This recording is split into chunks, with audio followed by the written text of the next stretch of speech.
দুর্গাপুর ইস্পাত নগরী জুড়ে চর্চা, চর্চা বললে ভুল হবে, উথাল পাতাল সুনামি বাম ঘরে, সেটাও ভুল হবে, বলা যাবে সিটু এবং সিপিএমের ঘরে।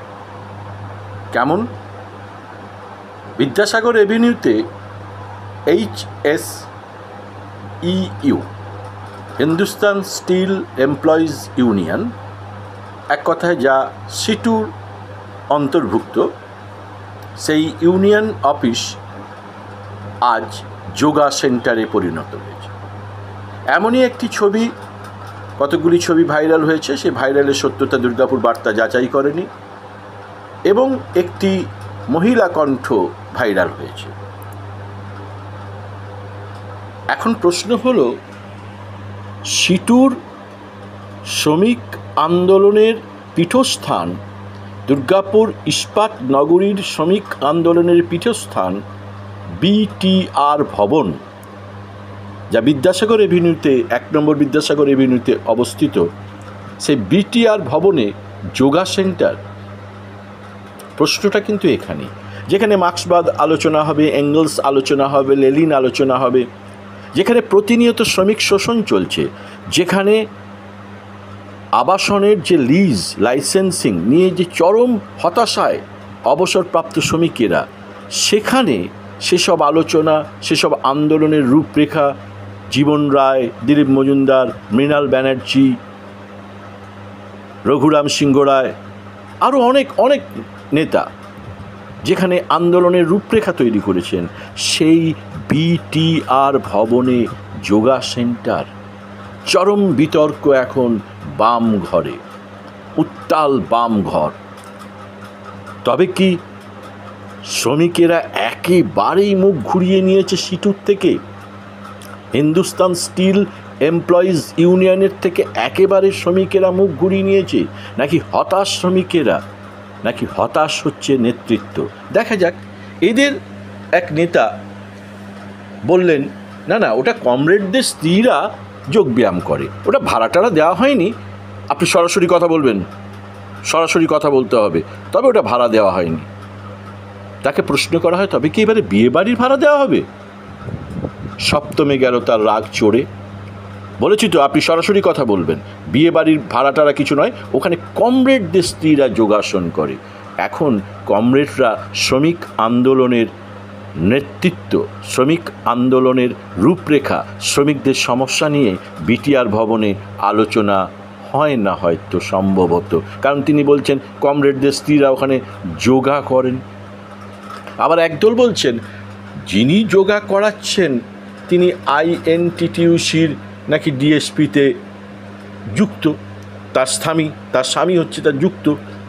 সেটাও অবশ্য ভাইরাল, সে ভাইরালের সত্যতা দুর্গাপুর বার্তা যাচাই করেনি।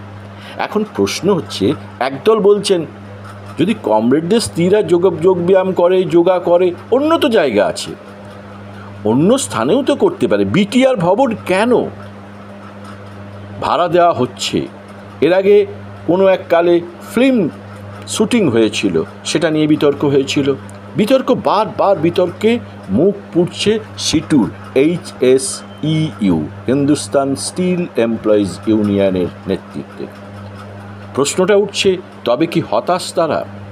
তবে কি মানুষ এখন আর বামপন্থীদের শ্রমিক আন্দোলনের প্রধান মুখ বলে মনে করে না? সিপিএমের জেলা সম্পাদক, পশ্চিম বর্ধমানের জেলা সম্পাদক গৌরাঙ্গ চট্টোপাধ্যায়কে প্রশ্ন করলে তিনি বলেন, ব্যাপারটা আমার জানা নেই, বুঝলেন, জেনে ব্যাপারটা আপনাকে বলবো, আমি ঠিক জানি না। এটাই এখন বিতর্ক। BTR ভবনে শ্রমিক আন্দোলনের রূপরেখা নয়, যোগা সেন্টারে পরিণত দুর্গাপুর উথাল পাতাল। প্রশ্নটা বাঁক নিচ্ছে একটা দিকেই, হয়তো সম্ভবত শ্রমিক শ্রেণী বামপন্থীদের থেকে মুখ ঘুরাচ্ছে, কারণ বামপন্থীরা তাদের রণনীতি, শ্রমিক আন্দোলনের রূপরেখা, শ্রমিকদের সমস্যা নিয়ে সেভাবে মাথা ঘামাচ্ছে না। তাই এখন যোগা সেন্টার, সেটা ভাড়া দিয়েই হোক বা না দিয়েই হোক, সেটা বড় যুক্তি নয়।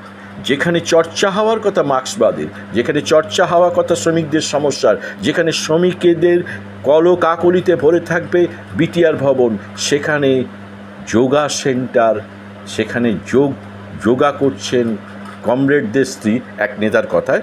তো সেটা কি সম্ভব? সেটা কি উচিত? প্রশ্নটা কিন্তু তৃণমূল নয়, বিজেপি নয়, সিপিএমের অন্দরমহল থেকে উঠে আসছে। বিটিআর ভবন এখন যোগা সেন্টারে পরিণত। এ ছবি লুকানো যায় না। এ ছবিটা কিন্তু প্রমাণ করছে দুর্গাপুরে বামপন্থীরা মুখ লুকাতে ব্যস্ত, পিঠ বাঁচাতে ব্যস্ত। তাদের আন্দোলনে দেখা যায় না, তাদের কেন্দ্রীয় সমনীতির বিরুদ্ধে তীব্র আন্দোলন করতে দেখা যায় না, শ্রমিকদের সমস্যা নিয়ে সেভাবে জাগরিত করতে দেখা যায় না শ্রমিকদের।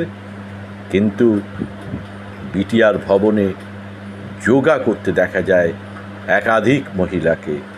হয়তো বা ভাড়া দেওয়া হয়েছে কিংবা ভাড়া দেওয়া হয়নি, প্রশ্নটার বড্ড কড়া। বিটিআর ভবন কেন শ্রমিক আন্দোলনের রূপরেখার চর্চা হওয়ার বদলে যোগা সেন্টারে পরিণত হলো? প্রশ্ন তুলছেন নিচুতলার সিটুর কর্মীরা, যারা এখনও জান প্রাণ দিয়ে লড়াই করছেন সিটুর হয়ে। তারা প্রশ্ন তুলছেন, নেতৃত্ব কি ঘুমাচ্ছে? নেতৃত্ব কি করছে? নেতারা কেন মুখ লুকাচ্ছে?